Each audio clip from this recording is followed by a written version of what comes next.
Greetings, my name is Brendan McGibbon and I'm very excited to present to you today about the UWC ISAC Japan Activities Program for 2021-2022. Now, the Activities Program is where you can shine in your practice of leadership.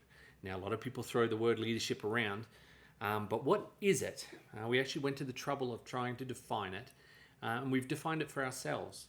So we think the practice of leadership, things that you can improve, identifying what is important and what is needed in a situation, taking action in the face of discomfort, using diversity as a strength, and supporting others in this practice. So helping each other to work out what's important, needed, to take action, and to use the diversity of your group, the diversity of thought, the ethnicity, all the wonderful diversity of the world, and learn from it and use it as a strength. So the activities program is really where you can do this a lot because there's a lot going on. Now, for my part, I am organizing the entire community to pursue the UWC ISAC Japan mission by creating an outcome-based activity program that is diverse, challenging, and heaps of fun, so we can practice leadership and be supported in doing so. I have oversight of this, and I'm pretty busy. I look after activities and clubs. My job is to work with faculty scheduling, reporting for CAS and MEXT. I have to work with student attendance and accountability, program improvement. I have a wonderful group of student activity leaders that I train, and I also look after the calendar for events. That's a new thing that I'm doing this year. This is a program that is primarily run by students, and it's my job to support them in doing so. Let's have a little bit of a think. This is what's going to come through in this presentation. It's a three-parter. First part is some feedback from last year. Part two is the three programs and significant changes. There are lots of changes, so you've got to pay attention in this presentation. And part three are the notable changes and a timeline for action. So let's go through this, shall we? Now, in terms of feedback, I had some big questions at the end of last year. Last year was a challenging year for everybody on campus, and we did our best to get through, to survive. So I was left with these questions. Do we live up to our UWC promise? We're all here for UWC and what it extols and how we want to express that in the community. To what degree do we create positive change in the activities program? I asked myself this question on reflection. And is our program the best program possible? With the resources we have, with the people we have? What does best mean, for us? So I took away these questions for myself, but I also asked around in the community, a lot of people, a lot of organizers, a lot of teachers. And this is some of the actual written feedback that I got, and verbal feedback. So I'm going to read this out. We're very excited about it, but on the whole, it's not working that great. Ugh, that's a bit negative. But maybe that's the case. I was really excited at the club fair, but when I got to the club, the student leaders sometimes didn't even come. It's inconsistent, hot and cold, sometimes awesome and sometimes meh. Our community really needs a great activities program, especially now with COVID-19. But some of the activities I was in suddenly stopped working. People turn up only if they want to, so if you're a leader, it's really hard. Now, some of you listening to that might see some of yourself in these comments. But I'm the kind of person who sort of takes this sort of feedback, which I think it was speaking to inconsistent attendance, inconsistent support, lack of ambition, lack of focus, and lack of celebration for great work. I kind of put a twist on this, and I ask ourselves, how do we do this? It's easy to identify challenges. That's easy. I think we're hardwired to do that. It's harder to be optimistic and work out how to create positive change. So I've changed this to the HMW stands for how might we? How might we create consistent attendance and student accountability? That's pretty straightforward. How might we create consistent support for skill growth in our leadership practice? How might we help students realize their ambitions? So when you come in and you have this wonderful skill level and this thing that you really believe in, that you are good at, how do we help you develop those things? How do we increase focus in activities to actually achieve things? How might we celebrate successes and recognize a level up when teams do something wonderful together, or they do genuinely create positive change? So these are the sorts of things that I've been thinking about in design of the program. I, this year, want to make the program sing. I want to elevate the activities program. I want to meet our UWC mission and our collective potential together. And I really want to create positive change in ourselves, in our local community, and beyond. And I want to do that with you, and I want to do that together in our activities program. The old program was sort of like the picture on the left here. It was sort of like a smorgasbord of experience. Lots of things jammed in together. Lots of people running around to activities. Not particularly healthy is what I get out of that picture. I want to make our activities more focused. I want to move it towards fine dining, towards quality over quantity of experience. And in order to have that extra level up, we need to sort of apply ourselves and work smarter and harder to be a better chef, to produce better food. You can't just will it. We need to do it together. So we're moving from the old to the new. Now, I'm going to stop there with my rationale for the changes that are coming, and let's look at the clubs and activities and some of the improvements. We have 3 programs here. We have what we call core activities, we have active sports, and we have student-initiated activities. All of these are the same in the eyes of the school. They're all very, very important. So let's have a look at core activities. Now, this is different to the past. We have a brand new focus for core activities. So core activities are activities that the entire community voted on that are essential to the UWC ISAC Japan experience. Now, we are going to live up to our promise as a UWC through core activities. And now is the time to specialize. We need to lead change in this community. We need to lead change in the world. And I hope you're with me on this. We're asking you to specialize in 2 areas, a minimum of 2 areas, for core activities during your time at ISAC. So the areas are stewardship and sustainability, global affairs, diversity and inclusion, Japanese culture, peace and nonviolence, coaching others, and creativity and entrepreneurship. These are a combination of areas that combine the UWC focus and the ISAC unique identity. And we're asking you to choose 2 areas and really invest in them. You have come to ISAC and been specially selected because you have shown that you wish to change the world in one of these domains. And so we want to continue that practice. We want you to be able to try out other things, and there are lots of other things that are going to happen, and to see and learn as you go, but we're going to ask you to specialize. Now, these are the areas that the school has voted on. Students, teachers, staff have all voted on these areas to be included. In stewardship and sustainability, we have 3 clubs. The Sustainable School Initiative, that is looking at creating policy and helping our school be more sustainable, and I don't think we can wait on that, and I'm really in support of that club making some radical changes at our school. Sustainable Farming Club, looking at how we might create more sustainable farming and feed ourselves in the process. And we have a wonderful forestry group that is a guardian of the forest just outside here in the woods, and so we need to look after forestry.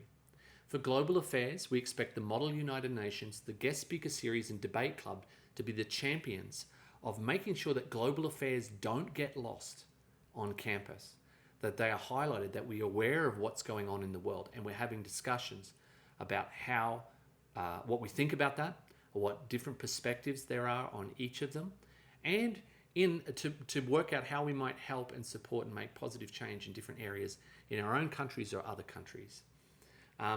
For diversity and inclusion, there is a new journalism club. We are lucky enough on staff to have Mr. Alistair Wanklin, who is a journalist, an unbelievable journalist.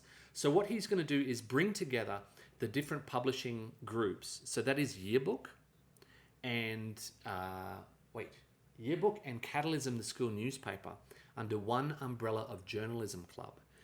And his skill he's going to share with you, so we can create publications that are worthy of this skill. ISAC Cultural Events. ICE is going to be given the job of exploring diversity and inclusion through the different cultural events that they will not only run themselves, but help facilitate in our community. And number 3, we have Rainbow Alliance, which will have a big presence on campus, again, exploring difference, exploring diversity, and trying to create an inclusive environment. Japanese culture, we're so lucky to have Miss Mim teaching Aikido. So we're continuing with that. We have Tea Ceremony Club, and we have Japan Festival and Excursion Club, which is a club that is charged with ensuring that everyone on campus gets to interact meaningfully with Japanese culture during their stay. Creativity on entrepreneurship. We have UWC ISAC Japan Merchandise Club, which will be running an online store and developing a line of clothes sustainably. We have TED Ed. They're going to look at creativity and entrepreneurship on campus, present some things to us. We have Makers Club, for those of you that like to build things and make things. And we've added in here Theatre Club under creativity. That wasn't a student choice. That was my choice, working with Mr. Christensen. And that is because this year the aim is to, that club has done amazing things on campus. But they're looking to do a musical this year, and that will take a significant amount of time and resources. So we put theatre in there so we can support them in this ambitious goal of putting on a musical. For Peace and Non-Violence, students that choose the club Peace Forum, Interfaith or Yoga and Meditation Club will be responsible for ensuring that dialogue and activities take place on campus that extol peace and non-violence in our community. And then lastly, this is a smaller list than previously. Coaching Others, Peer Support Program, Academic Support Team, helping students in need or students that wish to extend their skills. SNOW, which is a marvelous student organization that looks after, you'll be able to read the description, but they basically look after student interests on campus. And then the Student Activity Program organizers, those students that help me. If you are also helping out with outdoor ed and you're helping out with being an RA, that is absolutely great, absolutely fine. It's just not going to be accounted for in the back office version in the activities program. So you'll still be rewarded for your contribution, but that is a slight difference from this year. Don't worry about that. We can talk about that a little bit later. So here's the adjustments. For the first time in ISAC history, every core activity has a hands-on teacher. So the teacher is going to be with you. In the past, it's been hard to staff this, but we've made some changes that allow you to have the support that you need.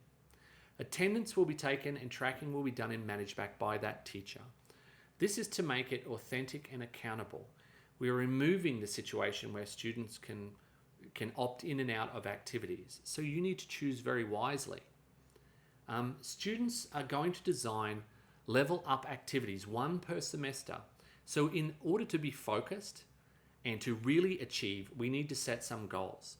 Some activities that level up the capacity of your group, or they level up our community, or they actually create a systemic change, something that's miraculous, that creates true positive change in our community, which is the goal. Now, core blocks will take place on Tuesday, Thursday, and Friday from 4:15, sometime from 4:15 until dinner. That time is there purely because we've already blocked these for activities so teachers can be present and helping you. And the teachers have been able to make selections and choices on which day works for them with their schedule. So we're making that a priority so they're available for you so we can achieve more. Students, I've already mentioned this, asked to specialize in one UWC focus area and activity and really commit to it for the year. Now, you can do more if there are spaces, okay? But if they're scheduled on the same day, you'll only be able to choose one.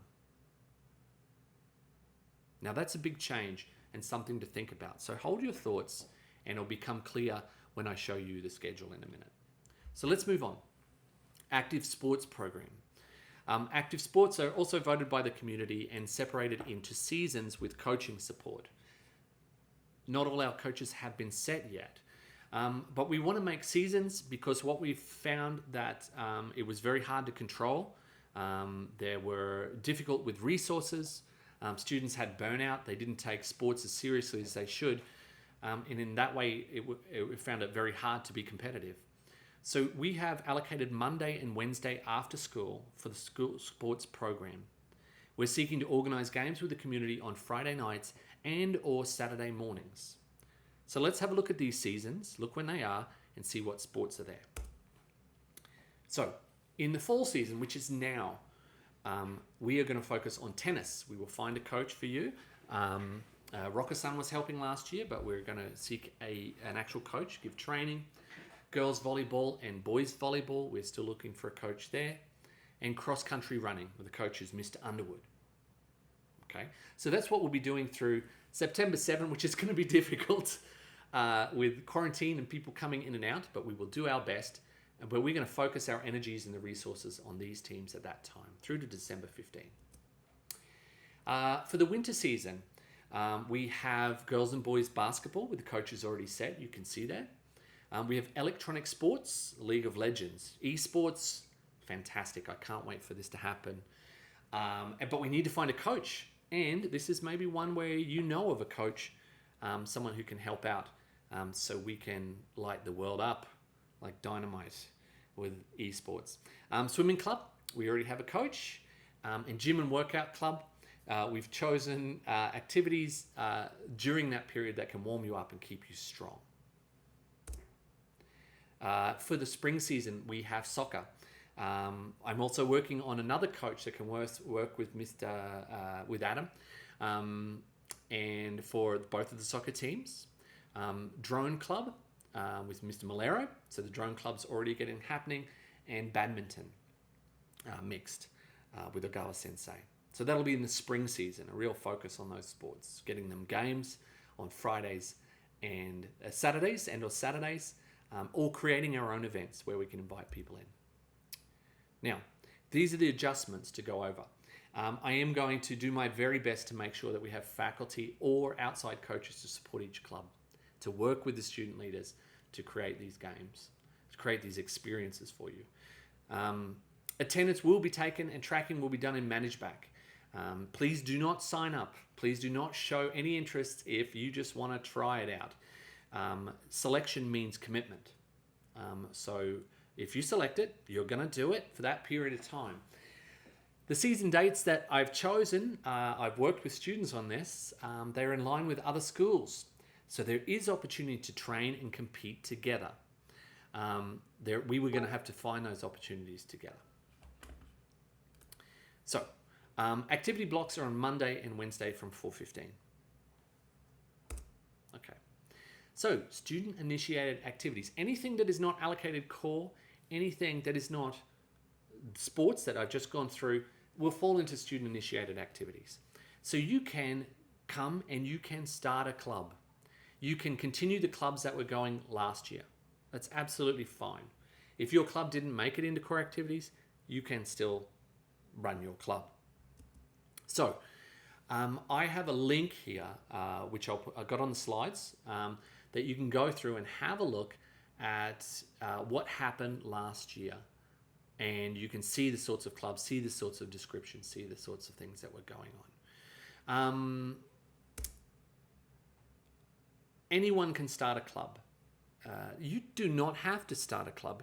If you come in with a passion, you do not have to start a club. You don't have to do that. So if you come in really, you're a basket weaver, or you're an artist that does basket weaving, and that's just something you want to do by yourself, that's absolutely fine. If you want to informally get together with some friends, that's fine. You don't need to form a club.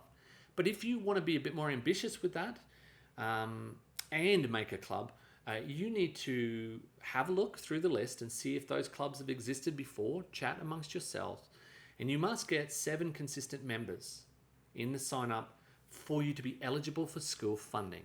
Now, if you don't get 7, you can still run your group. It just means that you won't have access to school funding, and some clubs don't need funding. Okay? But if you get 7 consistent members, you then become eligible for school funding. Now, if you choose to run a club of any kind, you have to complete a short and very important training course with me. And that is a means of support so you can understand how the club system works and you can understand how best to support your people. Now, this is what the schedule looks like. There is a link in this down here for a description of core activities. So if you want to know more about it, you've got to click on that link and have a read. You'll notice that Monday, the blue areas are for student-initiated club, the yellow areas are for seasonal sports training, and the green areas are for core clubs. Core clubs are separated into Tuesday, Thursday, and Friday, and you'll see Monday, Wednesday are separated for sports, with Friday night and Saturday morning. So just take a bit of a look at that, and you might find that there are some clubs there that you were in last year that are on the same day. That means you're going to have to make a decision on which of those clubs you are prepared to commit to and prepared to champion for a year in the community.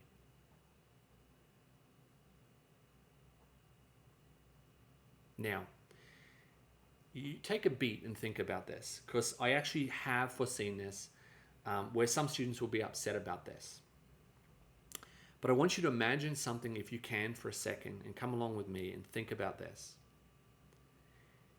The activities that you are engaged with presumably are the activities that you value, that are most important to you, that are, and our leadership does talk about working out what's important to you and to practice that. So we want you to choose that area. And so you might miss out on doing something else. I think that's sort of what real life kind of looks like. Not everything can be engineered that is available to you all the time. But I want you to imagine that the other clubs are going to be looking outwards, and they're going to be providing events and experiences for the whole community that you'll be able to participate in and learn from. So it's not going to be a case where you won't be able to be part of that club. That club is going to organize things for you, for the community and beyond, that help champion and help these core activities live in the community. I think that's going to paint a more rich and wonderful picture of experience for students, and it's going to allow you to focus and build skill so you can leave this school having developed skills to a higher level, rather than just some experiences. So I'm actually very, very excited about this. I know the teachers are excited about this too. It's much cleaner, it's much more simple, and it will produce a healthier outcome for people. Now, for student-initiated, the student leaders will have coaching support from the activity organizers. So you won't have faculty support, you'll always have me, but I'm going to train my activity organizers to really help you out. Attendance will be taken by students. The same rules apply as classroom attendance. Activities can be run year-long or semester. Student-initiated activity blocks will be before school, which doesn't happen very often, after dinner on weekdays or on weekends. They can't clash with core or sport. Now, I have a group, speaking of the core leadership team, I currently have these people going to help me out with organizing students, and I need more people to join me in this group, because we're going to need to support each other so we can really reach the heights that we are able to reach. We need to support each other in the practice of leadership. But these are the current students that have accepted the responsibility to help their peers. So thank you to them. You'll hear more from them later. Other notable changes. If you wish to take more than 4 activities, you must have a conversation with your advisor before approval will be given. We found in the feedback that many students signed up for many clubs, and then during the year they left those clubs. That caused great hardship for other people. And hardship comes from people not being able to achieve the goals, the things they set out to do. So from the student that signed up for many activities that left, I'm sorry, you can't do that anymore. You have to choose and specialize. 4 activities is pretty good. Most people fall into that sort of category. But we don't want to discourage people who have skills in multiple areas to do more than 4 activities. That's absolutely fine. But we do need a process where we can check to make sure that someone isn't overstepping. We also need to check that you're achieving some sort of balance between the academic portion that we expect you to engage with and grow in with the activities program. We want to be there and help have that conversation. That hasn't happened before. Before, it was left up to students, and I would say overwhelmingly that has not worked. So just as you would if you're at home, a parent and guardian is going to say, sure you want to do that? We're going to have that same conversation with you because we care. We don't want you to be burnt out. We don't want the clubs that you leave to be discouraged in their pursuit of what they're trying to do. Before, there was a rule of 3. If you don't turn up to 3 clubs, we kick you out of the club. Now, that was really difficult to do because of relationships, because of students saying, hey, I've got this assignment due, please be understanding. So we're going to remove that sort of conversation for a while. Now attendance is required in the same way that school class requires you to come. So there's no distinction between activities, no distinction between classes. If you are sick, genuinely sick, and that you've seen the nurses, or you're on wellness leave, you've seen the counselors, then it is absolutely fine not to attend. But it is not okay to just not turn up or to try and leverage your situation and your friendships. That leads to a lot of loss of ability, loss of confidence, loss of achievement, and creates unnecessary tension. So I'm going to remove that for a period of time. I think that's responsible for me to step in and do that now. Budget requests will return to me for oversight rather than student leader control. Now, that actually came from the student leaders last year. I did put it to them and I said, what do you think about this? And they found the most frustrating part of their job was budget requests because student leaders did not turn up. So I said, what if I take that for a year? And the students who were in charge at that time said, yeah, do it. See how that feels. And if we need to return to the other version, we can. That being said, that will allow the student leaders to focus less on the frustrations of budget and following people up. I can do that. And they can focus on supporting you, on working with your groups, on helping you be the best version of yourself rather than those frustrations. So I'm going to step in there and help out. I would ask that no additional activities to be scheduled in core or active sports times for at least the first semester.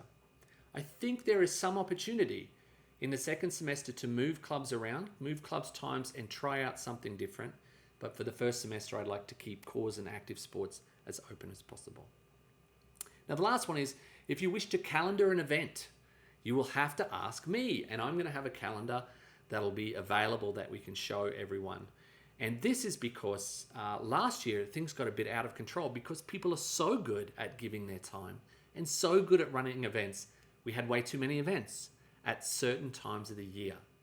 And so I'm going to be the one to have a look at that to make sure that we're not overcommitting our resources, not stressing people out, and trying to create a nice balance of opportunity and events on campus. We don't want to overdo it.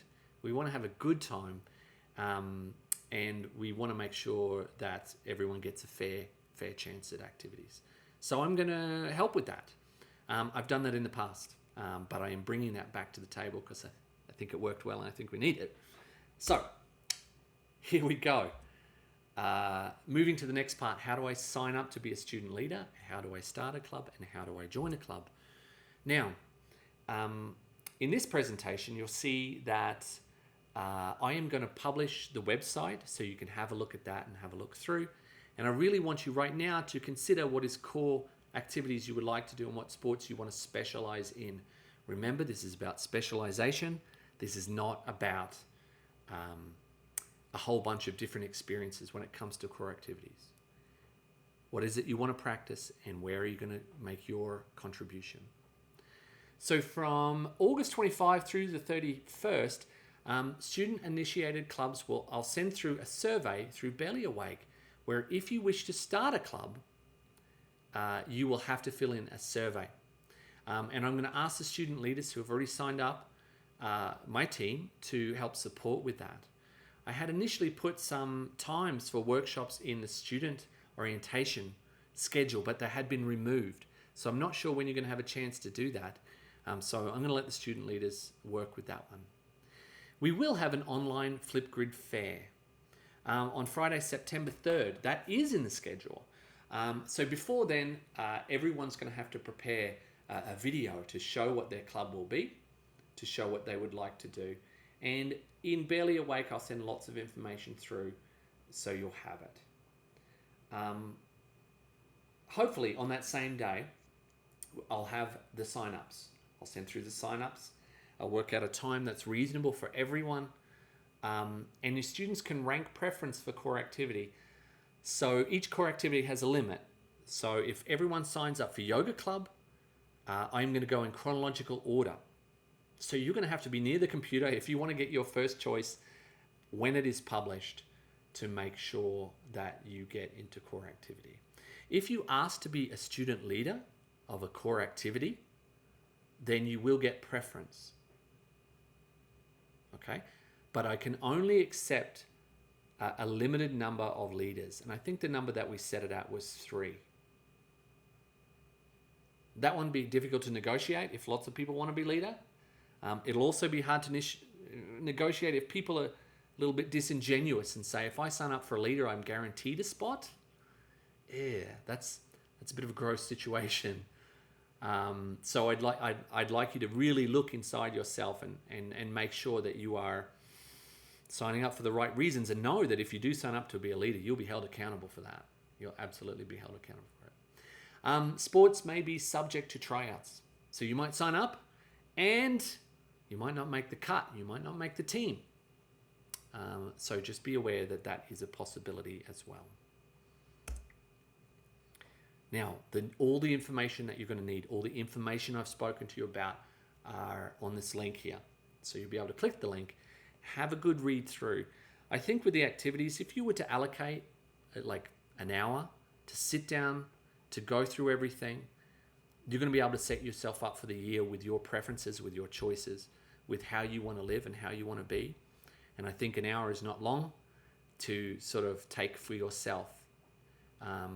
A lot of students come to ISAC and they make choices of what they're doing for friendships rather than to express themselves and what they value in the world. So I really want you to think of what is most important to you in terms of what you would express in the world and how you want to be, and make choices based on that rather than fitting in. You're all going to fit in. We are going to support you and be there for you, and everyone is a good community of support. So make your choice wisely. So I want to thank you at this point. Again, this is the online version. I'm excited because I'm going to do a live version tomorrow, but I thought I'd have this ready for you in case you forget something. So thanks for listening, and I will see you soon, and we'll have a Q&A in the session that's coming up. Thank you very much.